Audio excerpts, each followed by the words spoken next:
Free little family library Peshawar میں ہم فلسفہ سیکھ رہے ہیں، اور پچھلے سیشنز میں ہم نے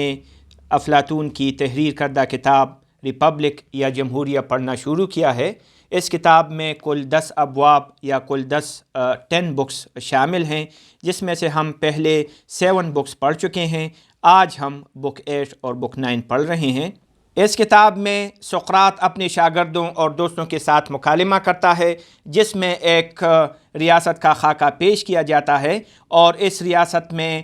جو رولرز ہیں وہ ارسٹوکریٹس ہیں، اور وہ پڑھے لکھے اور علم سے محبت کرنے والے لوگ ہیں۔ پچھلے 7 چیپٹرز میں یا 7 بکس میں وہ بات یہاں تک لے آ جاتا ہے کہ ایک عادلانہ ریاست کیا ہے، اور ایک عادل شخص کون سا ہے، اور عادل ریاست یا عادل بادشاہوں یا عادل رہنماؤں کی کیا خوبیاں ہیں۔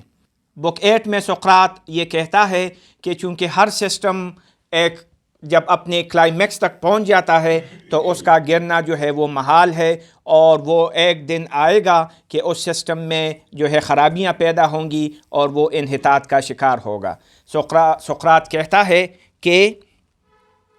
everything which has a beginning has also an end. Even a constitution such as yours will not last forever, but in time will be dissolved. تو کہتا ہے سقراط کہ ہر انسانی عمل میں انحطاط ناگزیر ہے، اسی طرح جو اس نے ایک اعلیٰ ریاست کا نمونہ پیش کیا تھا بک 7 میں، اس کا انحطاط بھی جو ہے ناگزیر ہے، اور وہ کہتا ہے کہ یہ انحطاط سٹیجز میں ہوگا، اور رفتہ رفتہ اس اعلیٰ ریاست کے لوگ اور اس کے حکمران جو ہیں وہ اپنی ویلیوز اور اقدار کھو بیٹھیں گے، اور ایک آخر کار ایک برے ترین نظام میں وہ لوگ داخل ہوں گے۔ اس نے 4 سٹیجز پیش کیے ہیں، جن میں وہ کہتا ہے کہ چونکہ پہلا جو اچھا سسٹم تھا وہ ارسٹوکریسی ہے، اور اس میں جو رولرز ہیں اس کو اس نے کبھی کنگ یا رائل کے الفاظ بھی استعمال کیے ہیں، اگرچہ یہ ایز اٹ از کنگز یا رائل نہیں ہے، یہ وہ کنگز ہیں جو اپنی خواہشات پر حکومت کرنے والے لوگ ہیں، یعنی کہ نہایت پڑھے لکھے اور سمجھدار لوگ ہیں۔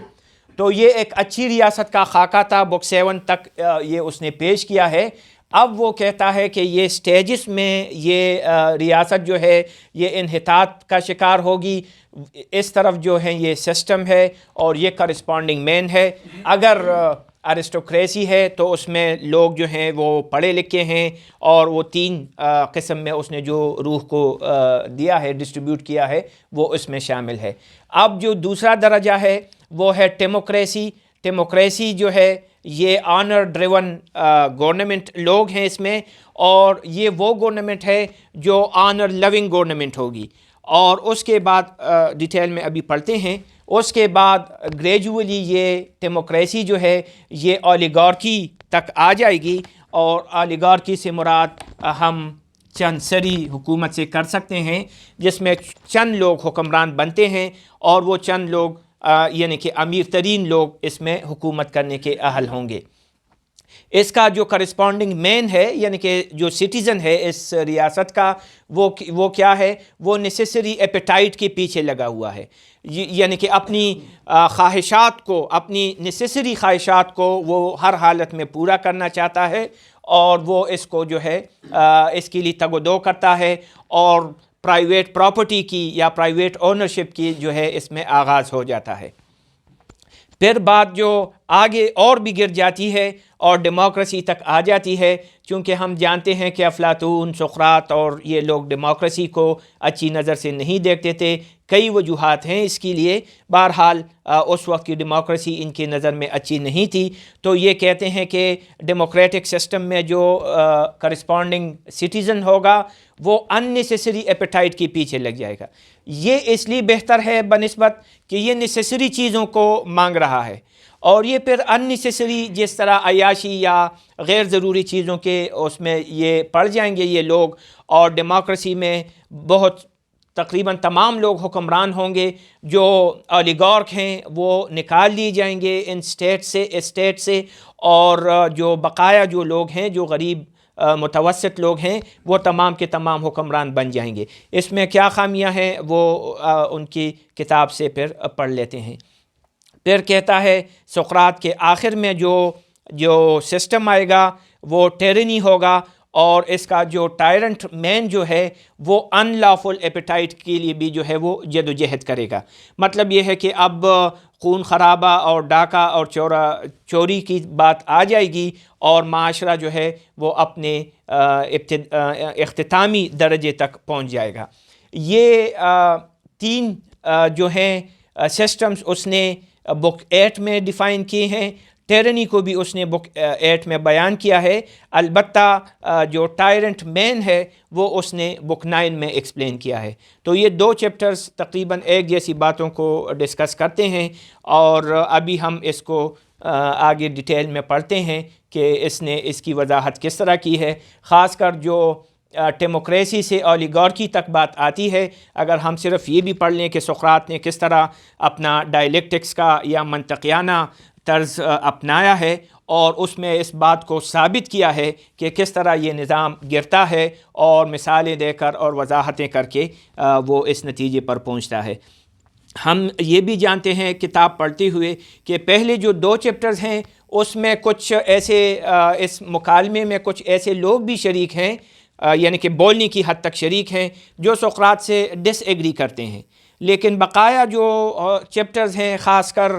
6, 7 اور 8, 9، اس میں جو سقراط کے ساتھ مکالمے میں شریک لوگ ہیں وہ افلاطون کے بھائی ایڈیمنٹس اور گلوکون ہے، جو اگرچہ سقراط جیسے خیالات تو نہیں رکھتے لیکن بہرحال وہ سقراط کے اچھے شاگرد ہیں اور وہ اسے صرف ایگری کرتے ہیں یا سقراط کی بات کو آگے بڑھاتے ہیں. سقراط ایک جگہ میں ایڈیمنٹس کو منی لونگ کہتا ہے، منی لونگ اولیگارکی میں فال کرتا ہے. تو اگرچہ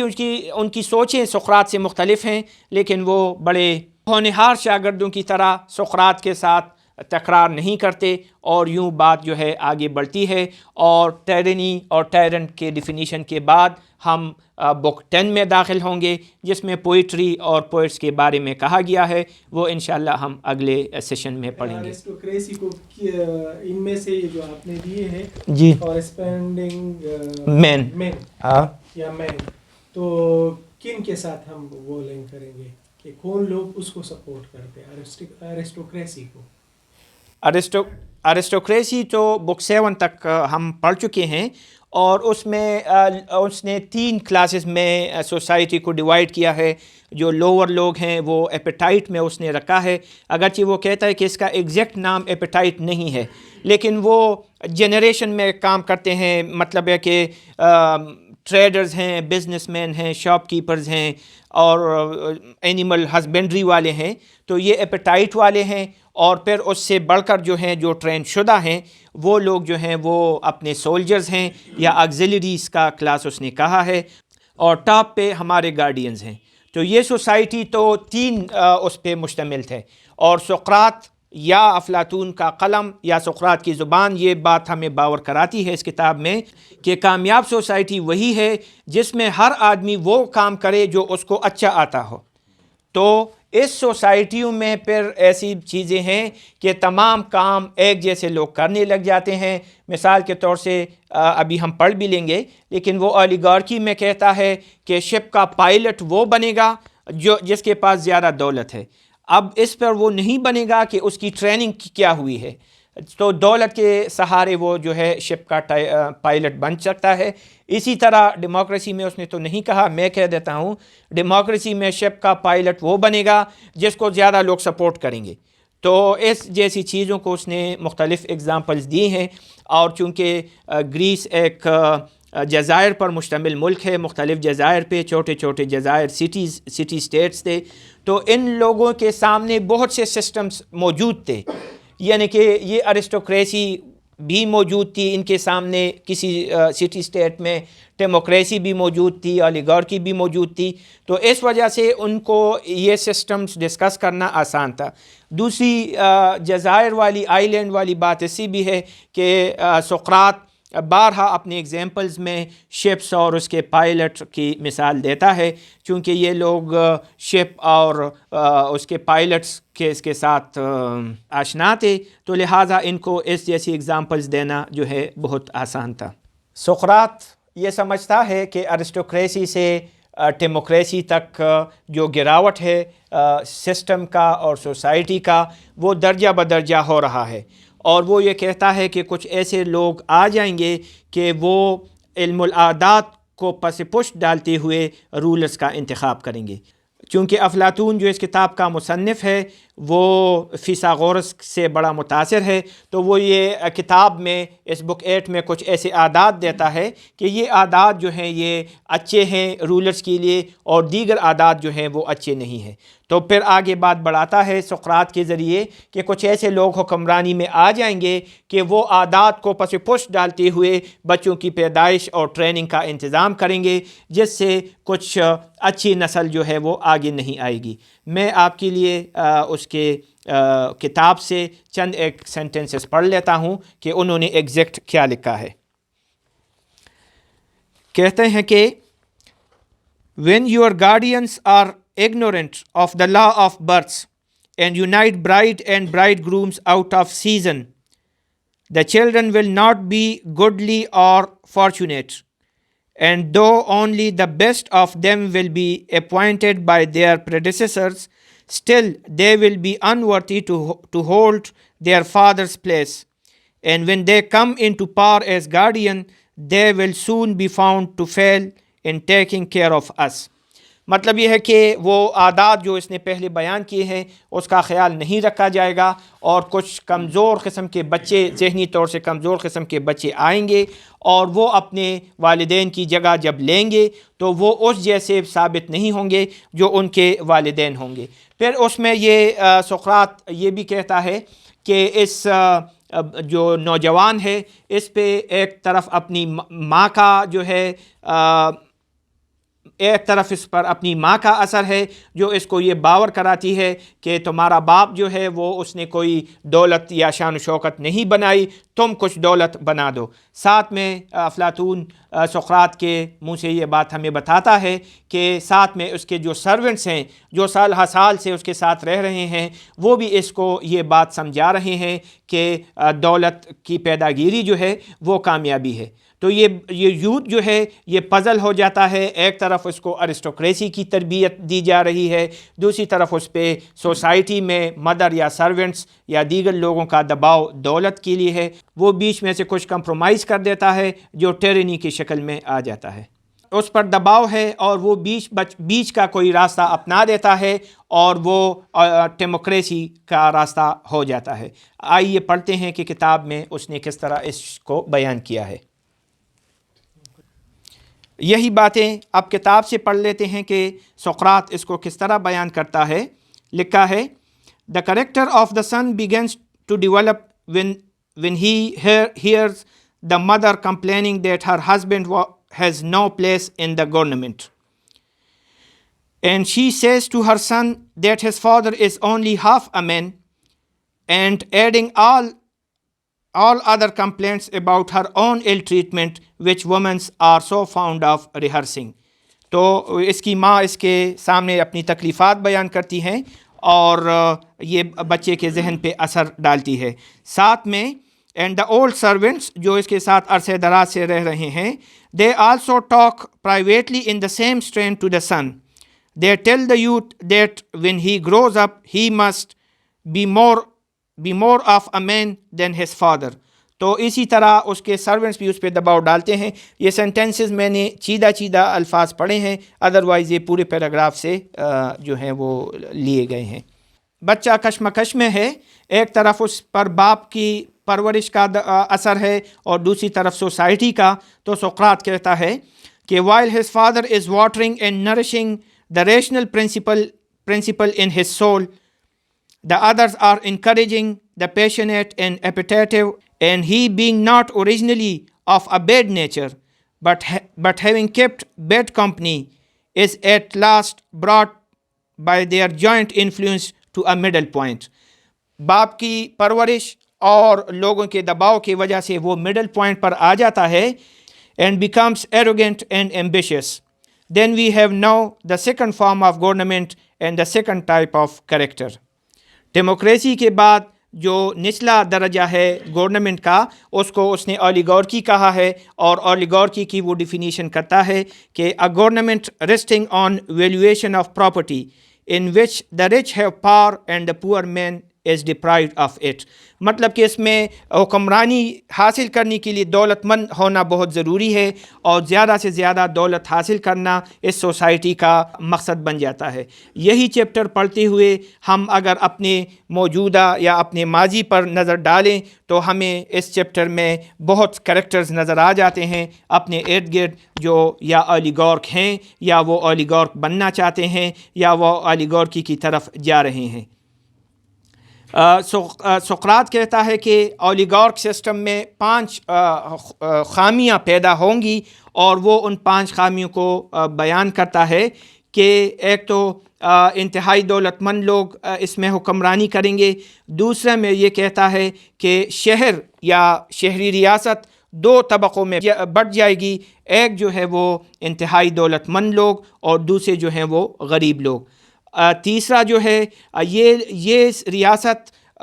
جنگ کے لیے کارآمد نہیں ہوگی، کیونکہ غریب لوگ جو زیادہ ہیں اس پہ حکمران ٹرسٹ نہیں کرتے کہ ان کو اسلحہ دیا جائے، کیونکہ خطرہ ہے کہ یہ اسلحہ ان کے خلاف کہیں استعمال نہ ہو، اور دوسرے یہ ہے کہ یہ حکمران خود جنگ کے لیے راضی نہیں ہے، ایک تو یہ تعداد میں کم ہے اور پھر دوسرے یہ منی لونگ بھی ہیں، تو یہ جنگ کے لیے نہیں جائیں گے، اور اس کے حکمران منی میکنگ میں بزی ہوں گے اور اپنی ریاست پہ توجہ نہیں دیں گے، اور اس میں کہا ہے کہ اس ریاست میں ایک اور قسم کے لوگ پیدا ہوں گے، ایک اور طبقہ پیدا ہوگا جس کو اس نے ڈرونز کہا ہے۔ ڈرون ایکچولی شہد کی نر مکھی ہے، میل مکھی ہے، اور جو شہد کی پیداوار میں ایز سچ حصہ نہیں لیتی، اور اس مکھی میں سٹنگ یا ڈنگ بھی موجود نہیں ہوتا، تو یہ کہتا ہے کہ اس میں ڈرونز پیدا ہوں گے، اور یہ ڈرونز جو ہیں اس میں کچھ ڈرونز غریب ہوں گے اور کچھ دوسرے قسم کے ڈرونز جس میں سٹنگ ہے۔ کہتا ہے کہ انسانی ڈرون ایکچولی 2 قسم کے ہیں، کچھ سٹنگ لیس ہیں اور کچھ سٹنگ والے ہیں۔ مکھیوں کے جو ڈرونز ہیں اس میں تو سٹنگ نہیں پایا جاتا، لیکن انسانی ڈرونز میں بعض میں سٹنگ پایا جاتا ہے، اور یہی ڈرون جو ہیں وہ اس اولیگارکی میں غریبوں کو باور کراتے ہیں کہ آپ کو انقلاب لانا چاہیے۔ دوسری طرف یہ اولیگارک کو کہہ رہے ہیں کہ غریب آپ کی طرف، جو پاپولیشن میں جو غریب لوگ ہیں وہ آپ کے لیے بغاوت کر رہے ہیں، لہٰذا یہ دونوں سوسائٹی کے دونوں طبقات کو ٹکرانے کی پوزیشن میں آتا ہے، اور یہ دیکھتے ہیں کہ کون لوگ جو ہیں وہ کامیاب ہوتے ہیں تاکہ اس کے ساتھی بن جائیں۔ اور سقراط کہتا ہے کہ چونکہ پور پیپل جن کی تعداد بہت زیادہ ہے اور اولیگارک صحیح حکمران بھی نہیں ہے، تو یہ لوگ اولیگارک کو یا رچ پیپل کو تخت سے اتار دیتے ہیں، اور یوں ڈیموکریسی کا رواج آ جاتا ہے جس میں ڈرونز بہت اہم کردار ادا کرنے والے ہیں۔ اولیگارکی کے بارے میں چیدہ سینٹنسز بک سے پڑھ لیتے ہیں کہ افلاطون لکھتا ہے کہ کس طرح how the change from democracy to oligarchy arise, تو بات پھر بیان کرتا ہے the accumulation of gold in the treasury of private individual is the ruin of democracy, یعنی کہ اب گولڈ اور دولت کی جو ہے ایکومولیشن مقصد بن گیا ہے۔ One saying another grow rich seeks to rival him and thus the great mass of citizens become lovers of money، اب عوام بھی جو ہیں وہ دولت کے شوقین بن گئے ہیں۔ They grow richer and richer, and the money they think of making a fortune, the less they think of virtue. For when riches and virtue are placed together in the scales of the balance, the one always rises as the other falls. مطلب ہے کہ نیکی کی اہمیت ختم ہے اور دولت کی اہمیت معاشرے میں بڑھ گئی ہے۔ And in proportion as riches and rich men are honored in the state, virtue and the virtuous are dishonored. And what is honored is cultivated, and that which has no honor is neglected. معاشرے میں جس طبقے کی یا جس کام کی عزت افزائی ہوگی لوگ وہی کریں گے، تو سقراط کہتا ہے کہ اس اولیگارکی میں دولت کی پرستش کی جاتی ہے، لہٰذا لوگ بھی دولت مند بننے کی دوڑ میں لگے ہیں۔ آگے لکھتے ہیں Instead of loving contention and glory, men become lover of trade and money. اور اسی طرح اس سٹی اسٹیٹ میں اولیگارکی اسٹیبلش ہو جاتی ہے، اور سقراط اپنی مشہور مثال دیتا ہے کہ what would happen if pilots were to be chosen according to their property، یعنی کہ دولت کے سہارے اگر شپ کا کپتان کا انتخاب ہوگا تو سقراط اپنے شاگردوں سے پوچھتا ہے کہ ایسے بحری جہاز کا کیا فیٹ ہوگا، تو وہ جواب دیتے ہیں کہ یہ ناکارہ فیصلہ ہے کہ دولت کی بنیاد پر کپتان کا فیصلہ ہو۔ پھر سقراط اولیگارکی کی وہ 5 خامیاں بیان کرتا ہے جو ہم نے ابھی پڑھی ہیں کہ امیر لوگ صرف حکمرانی کریں گے اور سٹی غریب اور امیر میں تقسیم ہوگی، تو وہ اس کو کتاب میں کس طرح لکھا ہے The inevitable division, such a state is not one but 2 states, the one of poor, the other of rich men, and they are living on the same spot and always conspiring against one another. Agla, another feature is they are incapable of carrying on any war. Either they arm the multitude and then they are more afraid of them than of the enemy, or if they are oligarchs, few to fight as they are few to rule, and at the same time their fondness of money makes them unwilling to pay taxes. تو حکومت کے پاس پیسہ بھی ختم ہے اور عوام کو یہ اسلحہ دینا نہیں چاہتے، کیونکہ یہی اسلحہ یہ خطرہ ہے کہ ان کے خلاف استعمال ہوگا، اسی طرح سے یہ ریاست اپنی حفاظت بھی نہیں کر پائے گی۔ ایک اور خامی جس میں اس نے ڈرون کی طرف اشارہ کیا تھا، کتاب میں اس کے بارے میں کچھ اس قسم سے لکھا ہے کہ God has made the flying drones all without stings, whereas of the walking drones he has made some without stings, but others have dreadful stings. Of the stingless class, all those who in their old age end as paupers. Of the stingers come all the criminal class as they are termed. تو drones 2 حصے میں divide ہوں گے، کچھ غریب ہوں گے اور غریب ہی مر جائیں گے، لیکن کچھ جو سٹنگ والے ہیں وہ ریاست میں یا اس شہر میں ہلچل مچانے کے لیے موجود ہیں، اور وہ لوگوں کو اکسا رہے ہیں کہ وہ اولیگارکس کے خلاف ریوولٹ کریں اور ڈیموکریسی کو انٹروڈیوس کریں۔ ڈرونز کے اکسانے سے ایک انقلاب جیسی صورتحال پیدا ہو جاتی ہے، اور اولیگارکس کو یا تو جان سے مار دیا جاتا ہے یا ان کو ملک سے نکال دیا جاتا ہے، اور جو عام لوگ ہیں جس کو پور سٹیزنز اس نے کہا ہے وہ حکمران بن جاتے ہیں، اور اس کو اس نے ڈیموکریسی کہا ہے، اور ڈیموکریسی کو اور ڈیموکریٹک مین کو سقراط نے اچھی نظر سے نہیں دیکھا ہے، کیونکہ اس کا یہ خیال جو ہم بارہا کہہ چکے ہیں کہ ہر آدمی صرف ایک کام کے لیے بنا ہے، لیکن ڈیموکریسی میں چونکہ اور کلاسز موجود نہیں ہیں، وہ تو ملک سے بگا دی گئے ہیں، اس طرح اب ہر آدمی ہر کام کے لیے اویلیبل ہے، اور ہر آدمی چونکہ ہر کام نہیں کر سکتا، تو اسی طرح معاشرہ اور گر جاتا ہے، اور کچھ لوگ اس میں طاقت جو پکڑ لیتے ہیں جو ڈرونز کی مدد سے، تو وہ پھر ٹیرنی کا نظام آگے آ جاتا ہے۔ سب سے نچلا سسٹم جو ہے وہ ٹیرنی ہے، اور یہ سسٹم ڈرونز کی مدد سے آ جاتا ہے، اور کچھ لوگ اس میں سلیوز بنا دیتے ہیں، اور وہ سلیوز کی تعداد جب بڑھ جاتی ہے تو وہ انہی سلیوز کے ذریعے پھر اپنی حکمرانی حاصل کرتے ہیں۔ اس میں سقراط ایک واقعہ بھی بیان کرتا ہے، اور چونکہ ٹائرنٹ کو بڑا ایک کمزور شخص ظاہر کیا جاتا ہے، بظاہر طور سے تو وہ بڑا دبدبے والا ہے، لیکن سقراط کہتا ہے کہ یہ بہت کمزور ہے، اور کہتا ہے کہ مثال کے طور سے اگر ایک ٹائرنٹ اپنی فیملی کے ہمراہ بھٹک جائے اور وہ کسی جنگل میں چلا جاتا ہے اور اس کے ساتھ 50-60 غلام بھی ہیں، تو سقراط اپنے شاگردوں سے پوچھتا ہے کہ بتاؤ اس آدمی کا اب کیا حال ہوگا، کیونکہ اور فری مین وہ اس جنگل میں موجود نہیں ہے کہ اس کو سپورٹ کر سکیں. اب یہ اپنے غلاموں کے رحم و کرم پر ہے. تو سقراط یہ ظاہر کرتا ہے کہ یہ شخص اصل میں آزاد نہیں ہے، بلکہ یہ اپنے غلاموں کے رحم و کرم پر ہے، اور اس کی لائف جو ہے وہ بہت محدود ہے، اور یہ گھومنے پھرنے میں بھی جو ہے وہ آزاد نہیں ہے. سقراط اپنے اس چیپٹر کو ٹیرینی پہ ختم کرتا ہے، اور اگلے چیپٹر یا بک 9 کو وہ ٹائرنٹ جو ٹیرینی کے سسٹم کا ایک سٹیزن ہے اس کی خاصیت بیان کرتا ہے، اور ساتھ میں یہ کہتا ہے کہ انسانی روح کی جس طرح ہم نے 3 قسمیں بیان کی ہیں، ایپیٹائٹ والی اور اسپرٹ والی اور ریزن والی، تو اسی طرح کہتا ہے کہ طبقات بھی 3 ہیں.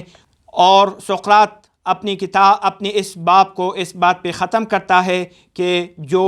حق بات کی تلاش میں ہیں، یعنی کہ جو فلاسفرز ہیں، وہ اصل میں